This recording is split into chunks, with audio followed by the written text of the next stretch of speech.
I coach mostly, well, I coach some younger and some masters recreational runners.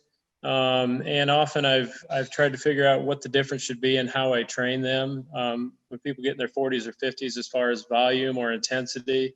Do you have any general tips or some ideas as to how masters should train differently than younger runners to get the most out of their training? That's a good question. Obviously, it depends on what kind of state of fitness are they in when they start. I mean, some masters people have been running all their lives, and others have just started more recently.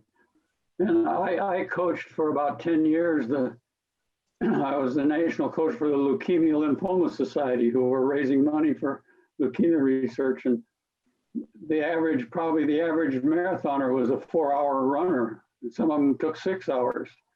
So you were really working with all kinds of people. And what you have to do is try to keep them healthy. Do what they will be able to do without getting hurt or injured or losing interest. So motivation is very, very important.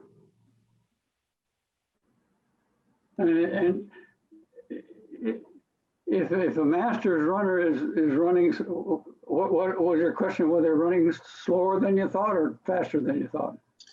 Really, my concern was more just, do masters runners, is it important for me to give them more recovery time, to work them harder more often or easy more often, just in general to maximize how they train differently than someone young. In other words, somebody younger I train, they can work harder more often. They recover faster. They can race a little more often. The masters, it seems a little different. And I just didn't know if there was any tips you had in just differentiating between the two.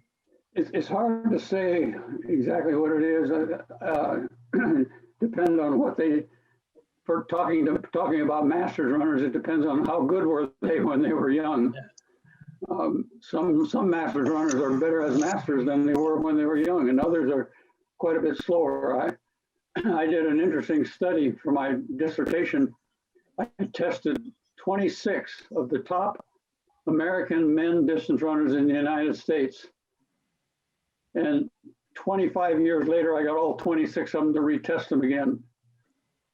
And another 20 years later, I got all 22 remaining ones to test them for a 45-year follow-up. And you can't believe the kind of shape that some of them were in and the shape that others weren't in.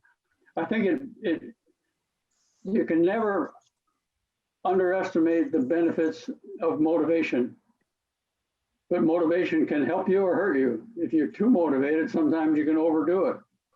So I still think, even for a master's or not, to follow the VDOT numbers is the ideal way to go for how hard to stress yourself.